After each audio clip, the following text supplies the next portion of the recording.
Olá, alunos do primeiro ano. Tudo bem com vocês? Como foram de feriados?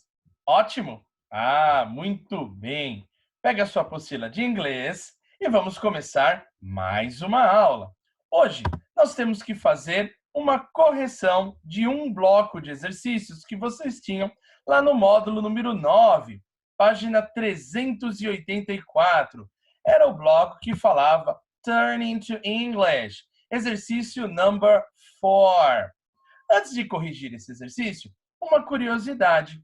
Quando a gente passa alguma coisa que está em inglês, por exemplo, para o nosso idioma, a gente chama isso de tradução. Então, tradução é quando a gente pega algo que está no idioma estrangeiro e passa para o nosso idioma. E no caso desse exercício, que está em português e a gente vai passar para o inglês, isso não é tradução. Isso a gente chama de versão. Portanto, nós tínhamos que verter estas frases para o inglês. Muito bem. Então, olha só, a primeira frase dizia o seguinte: meus documentos estão no meu bolso. Onde estão os teus?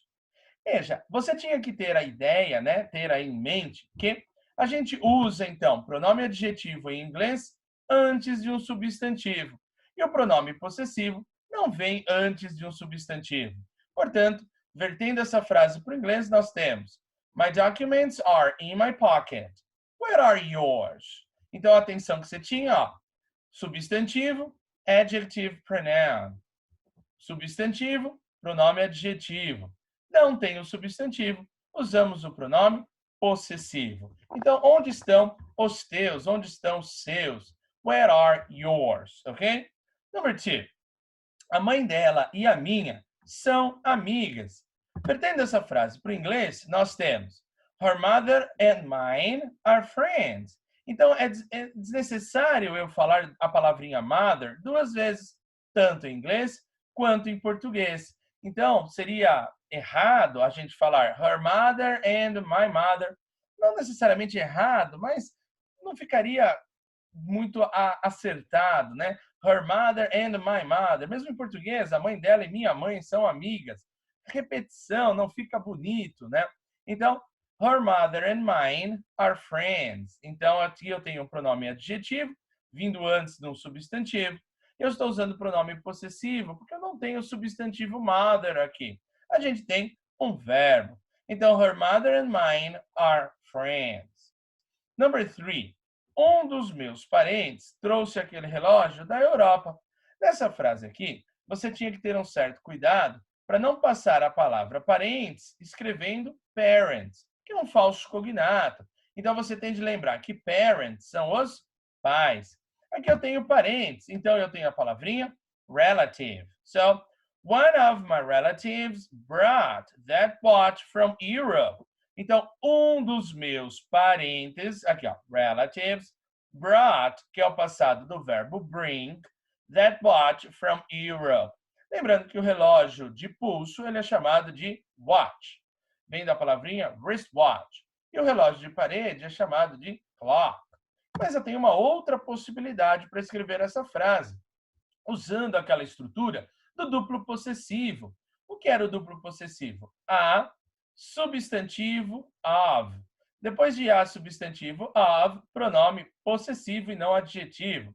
Então, eu também poderia escrever essa frase assim: A relative of mine brought that watch from Europe.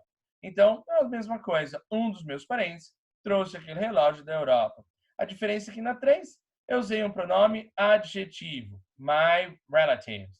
Substantivo, pronome adjetivo. E na número, aqui na outra possibilidade, eu tenho aquela estrutura a substantivo of, que a gente não usa pronome adjetivo, até mesmo porque brought é verbo. Então, não tem como usar um pronome adjetivo. Tá acertando? Tenho certeza que sim. Próxima frase. Robert foi no carro dele e a Kelly foi no dela. Novamente, desnecessário eu colocar aqui Robert foi no carro dele e a Kelly foi no carro dela. In English, it's the same thing. So, Robert went in his car and Kelly went in hers. Então, ele foi no carro dele. Então, adjetivo, substantivo. Não tem o substantivo depois, uso o pronome possessivo. Alguém aí me perguntou assim, Por que aqui tem de ser hers e não pode ser, por exemplo, mine? Então, ali tem que ser hers e não pode ser mine, porque sempre o pronome possessivo ou o pronome adjetivo tem de concordar com o sujeito a que se refere. Se esse carro é da Kelly, Kelly é she, terceira pessoa do singular. Então, eu preciso de um pronome possessivo de terceira pessoa do singular. Mesma coisa do Robert. Robert é he. He, his. She, her, hers. Tudo bem? Number 5. O nosso é o jardim mais bonito do quarteirão. Passando isso, uma das possibilidades, que eu tenho uma outra, é ours is the most beautiful garden in the block. Então, ours, eu não preciso aqui escrever a palavrinha garden duas vezes. Our garden is the most beautiful garden in the block. So, ours is the most beautiful garden in the block. E eu uso o pronome possessivo, que está vindo antes de um verbo. Mas eu também poderia escrever essa frase assim, ó. Our garden is the most beautiful one in the block. Poderia usar a palavrinha one para evitar a repetição de garden. Então ficaria assim: Our garden is the most beautiful one in the block. Alguma das suas frases ficou diferente das minhas? Não há problema. Escreve para mim que eu esclareço as suas dúvidas e vejo se a sua versão está correta ou se precisa fazer algum ajuste. Tudo bem? A aula hoje ela foi um pouco mais curtinha. Por quê? Hoje você tem uma avaliação para fazer. Então, agora que você chegou ao fim da aula, acesse o link lá na sala virtual chamado Avaliação Online.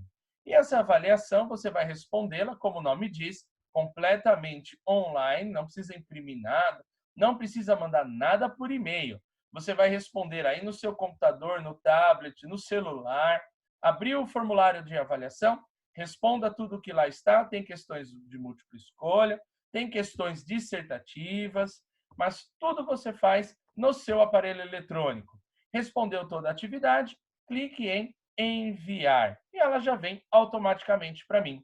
Essa avaliação, ela vai substituir o formulário de presença, o questionário de presença para a aula de hoje, porque essa avaliação já vai contar tanto nota quanto presença.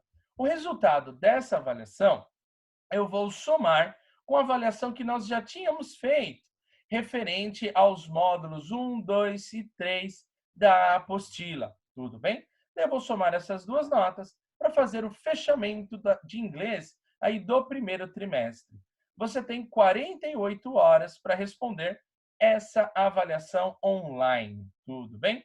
Não esqueça de preencher o seu nome completo, extremamente importante, e um endereço de e-mail válido também, para que eu possa aí responder e lhe encaminhar o resultado da sua avaliação, a correção dela, tudo bem?